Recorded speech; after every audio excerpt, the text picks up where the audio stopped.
Caller, welcome to the show. Please tell us your name. Where are you calling from? Hi, yes. Why you This is Brian from Miami.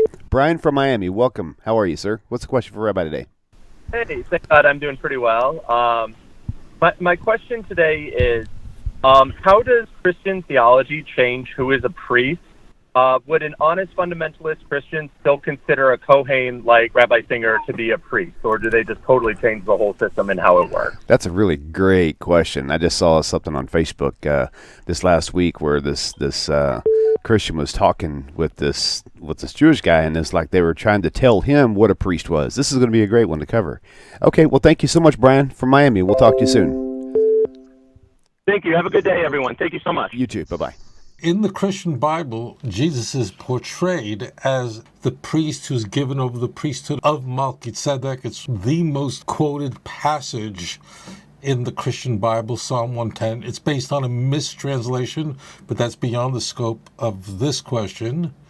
And the idea that is being conveyed is that Jesus is not just a king, namely the Mashiach, because the Messiah, after all, is to be the heir of the promise that God made to King David, specifically the Davidic covenant, as is conveyed in many places, famously 2 Samuel chapter 7, verse 12 through 16. Now, in order to be king, you can't just come from any Shlemazel family. You have to come from a very unique tribe, and you have to come from a very specific family, namely from the house of David, which is the tribe of Judah. In fact, the Christian Bible begins immediately. The author of the book of Matthew immediately seeks to set forth that Jesus is eligible to be the Messiah because he is a descendant of David, the son of Abraham. And we are then given 14 verses filled with a genealogy that seeks to trace Jesus' genealogy back to King David. Now, as it turns out, that genealogy is meaningless because it's really the genealogy of Joseph, not the genealogy of Jesus, because after all, Matthew asserts that Jesus wasn't Joseph's son. He was Mary's son, but Mary was conceived, she conceived as a virgin, and Joseph was not Jesus' father. And it doesn't say anywhere that Joseph adopted Jesus, so Christians don't use that. It's silly. And no one gave up Jesus for adoption. The key point is that the genealogy we find in Matthew chapter 1 is really irrelevant. In fact, when Christians, roughly 50 years after the time of the crucifixion, will convey that Jesus was born of a virgin, they then sabotage any possibility that Jesus can be the Messiah, because if he's born of a virgin, he lacks the human Jewish father through whom to trace himself back to King David and the tribe of Judah. The way you know what tribe you're from is through your father, not your mother. And we know that because Scripture tells us that in Numbers chapter 1, verse 18. It's Lemishbechaisam, according to the family, Leveis Avoisam, the father's house. That's how you know what tribe you're from. Jesus is not just portrayed as the king of the Jews, which we see often, but he's also portrayed as the priest. A priest in the sense that he is the one who provides an atonement for the people, because Christianity, the church, from at a very early stage, is portraying Jesus as someone who died for the sins of the world. Now, in order to be a priest, a Kohen, you have to be from a completely different family. You have to be Ben Achaben, from the tribe of Levi, and specifically through a descendant of Aharon HaKohen, Aaron, the high priest. Only the sons of Aaron are able to be priests, what I call Kohanim. I am from this family. I'm a Kohen. I didn't do anything to earn that. That's just my father, grandfather, going all the way back more than 100 generations to Aharon, the brother of Moses of blessed memory. Therefore, you cannot be both. You cannot be a priest or high priest and be king. You can't be both. Why? Because you can't have two daddies. You can't come from both the tribe of Levi and the tribe of Judah. Now, you can be a descendant of both in a sense that, let's say, on my great-grandmother's side, on my father's mother, she was a descendant of King David. But that has nothing to do with me because that's through a woman. So I can say that I am a descendant of King David, but I am not from the Davidic house because it's not through a pure patrilineal line. So you can't be from a patrilineal line from two tribes. That's not possible. But as it turns out, the book of Hebrews, a book, although written anonymously, had long been ascribed to a Pauline authorship, although today that claim is largely dismissed. But the book of Hebrews realizes this is a staggering problem. And the book of Hebrews seeks to solve this problem, specifically in Hebrews chapter 7 and chapter 8. In that, Hebrews is going to set forth that Jesus is a priest, not in the sense of the priesthood of the tribe of Levi or a descendant of Aaron, but rather from the priesthood of Melchizedek. Melchizedek, the king of Shalem, is found in the Jewish scriptures in the book of Genesis.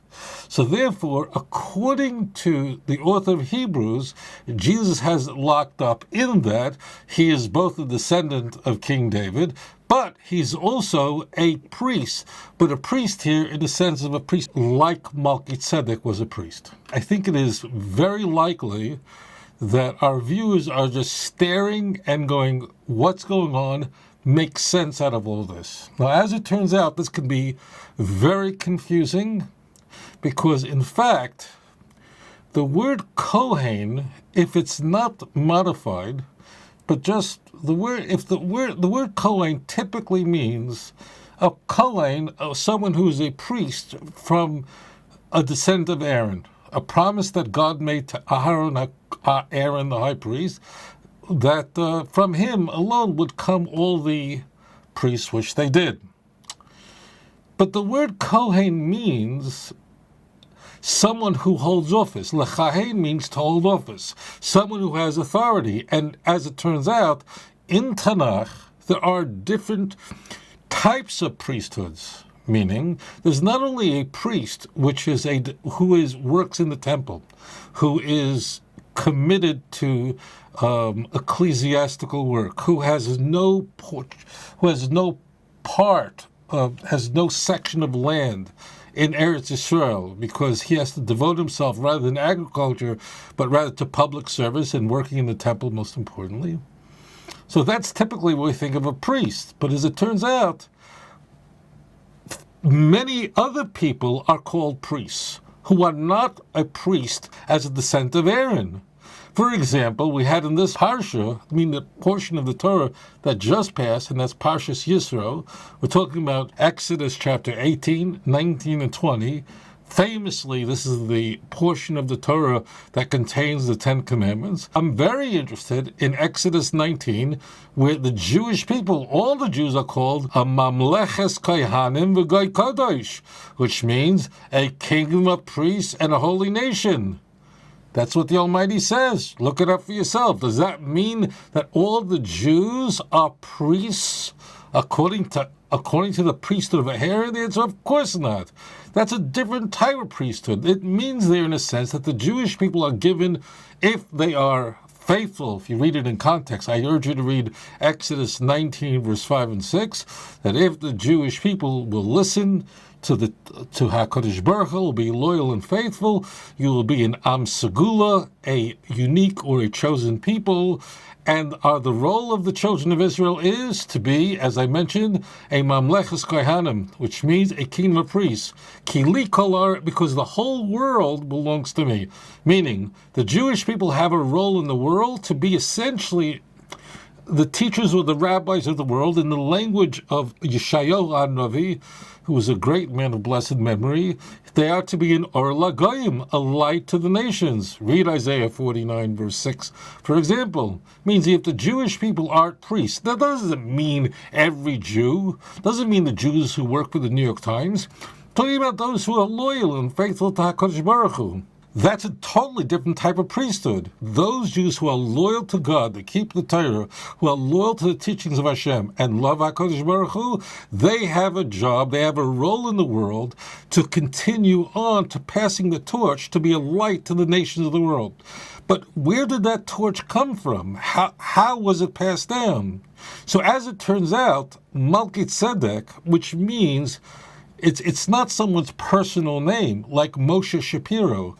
Melchizedek is a title, and it's really Melech Tzedek, which means a righteous king. This is the person who was the loyal and faithful descendant of Noah. It was Shem.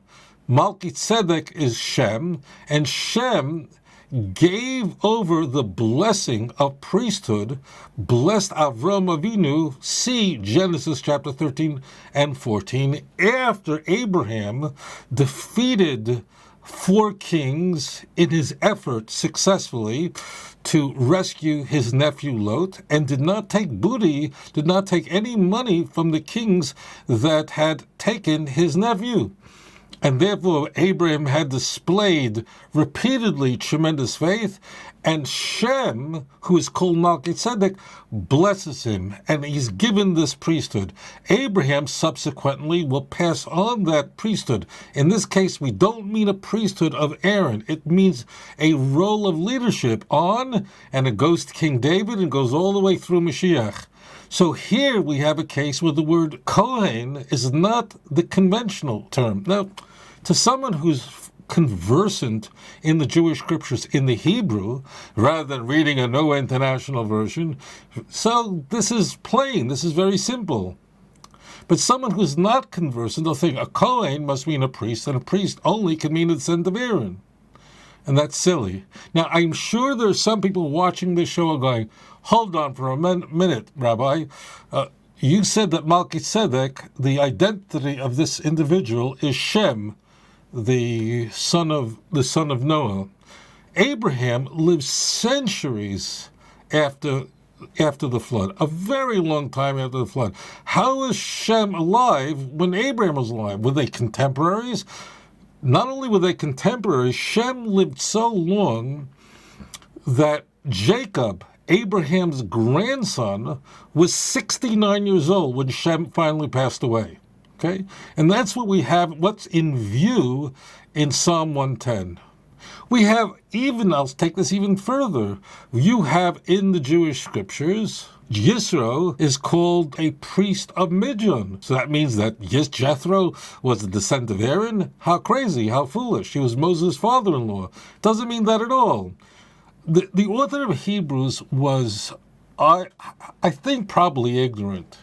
I don't think that or maybe he was exploiting this ambiguity of how this term is applied. I'll take it so far just to demonstrate this point. Leaders of Baal, idolatry that had vexed the Jewish people, so they are called Kahane Baal, the priests of Baal. Elijah defeated them. Does that mean that the priests of Baal were descendants of Aaron? How foolish. Of course, Jesus can't be the high priest and a descendant of, and also king. He can't be both.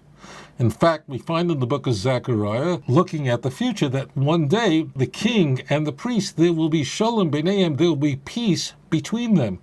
They're not schizophrenic when someone is friends with himself. Here's the point. You have to be very careful in Tanakh. Tanakh has a linguistic convention that we generally don't use today. If you are steeped in Scripture, if the words of the Torah are on your lips, then you look at the book of Hebrews, chapter 7 and 8, and you wouldn't just cry. Why? Because 2 billion people believe this. And most of them, I presume, are very good people who just don't know any better. And to them this makes perfect sense. If Melchizedek is called a priest, then if you're a descendant of Melchizedek, then you could be the high priest who officiates in the temple. They have nothing to do with each other. Zechariah, again, please look at Exodus chapter 19, 5 and 6. The Jewish people are being addressed, and they're told they're to be a kingdom of priests. Does that mean the Jewish people are all priests, descendants of Aaron, the high priest? So what Hebrews doing is conflating the two. If you are not engrossed in Tanakh, if you're not familiar with the language of HaKadosh Baruch Hu, the Holy One, blessed be His name, if you're not familiar with it, you're going to find these claims very persuasive. If you are knowledgeable, you're going to not just reject it, you're going to be shocked, as I was when I was 16, 17 years old, when I read the Christian Bible for the first time in my life. Nothing could have prepared me for these texts that I encountered. I was really shocked. As a youngster, I certainly did not like Christianity.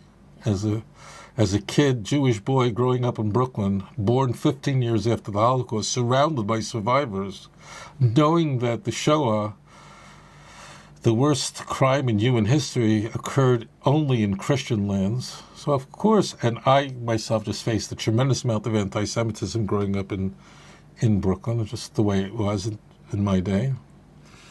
I had a lot of contempt for Christianity in the church and all Christians. I thought all Christians were just something very, very wrong with them. I had no interest in helping them. Later on, I just wanted to help Jews out of the church. I would subsequently meet very, very nice Christians. I mean, really, which turned my whole world around. But the key is that when I decided that I wanted to help Jews who had become Christians, who joined groups like Jews for Jesus, so of course I had to then study the Christian Bible. It was not an event that I was looking forward to. It was not an endeavor but I didn't think it was anything like this. When I began to read through the Gospels and read through the letters of Paul and read texts like in the book of Hebrews, I remember I was in Israel at the time. I remember I was in the old city of Yerushalayim on a street called Miskav Ladach. I think the number was I was sitting on a stoop, a little stair in front of a house. And whenever I guide tours in the old city and I pass it, comes to mind. And you could imagine I'm sitting there in Yerushalayim, just pacing the floor. I can't believe what I'm reading. I just sit down on this limestone step in front of a home, and I just put my face in my hands, realizing that this situation was much worse than I ever imagined. The Jew hatred in the Christian Bible shocked me. It was much worse than I ever thought. I understood completely why Christians hated Jewish people. But the manner in which the Christian Bible misquoted Tanakh, I never thought anything remotely, I never thought that was possible. I didn't think that's what was going on. To me, Christianity, before then, I thought were just wrong. Like, if you're a Buddhist, don't be insulted. But like, Buddhists are wrong. I mean, they stand in front of statues, they don't know any better, whatever it is. I just thought they misunderstood. It was a mistake. Whatever. It was just a misguided religion. I didn't realize it was a criminal religion. Now, one of the things I later discovered was that so many Christians were such good people, such wonderful people, it just blew my mind away. But they also are not familiar with Tanakh. They really are not studying the Jewish scriptures carefully. And those Christians who eventually do study the Jewish scriptures, who are studious, study it after they're very committed to their Christianity, and then are reading the Jewish scriptures through a theological grid. So the answer to the question is very simple, that you can't be both a priest or a high priest and also be a Davidic king. It's not possible, because you can't be a descendant of Aaron and a descendant of David at the same time, father, son, father, son. That's not possible. It's impossible. What Hebrews does is, I'm not going to try to be a psychiatrist and figure out, a mind reader, maybe I'll leave it to someone who does these profiles for the FBI, to figure out what if the writer of the book of Hebrews really knew what he was doing and he did this or didn't know. It's not relevant. What Hebrews is doing is he was exploiting a linguistic convention that Tanakh used, and that is there are different types of priests. There's a priest of Aaron, and that's the priest that officiated in the temple. And then there is the priesthood of the Jewish people that was passed on from Melchizedek, continuing on to Abraham, passing it on to David, and passing it on finally to the Mashiach himself. And by exploiting this, it could easily draw someone in who knows nothing about the faith that they have abandoned. Anyways, that's a very, very good question, and I'm very grateful that you asked it, because it will give an opportunity for many people to reevaluate their relationship with HaKadosh Baruch Hu and return to the God of Abraham, Isaac, and Jacob. Thank you. Adon olam asher malach b'terem kol yetzir nivra v'et nasa b'chefetzo kol אזי מלך שמו נקרא ואחרי ככלות הכל לבדו ימלוך נורא והוא היה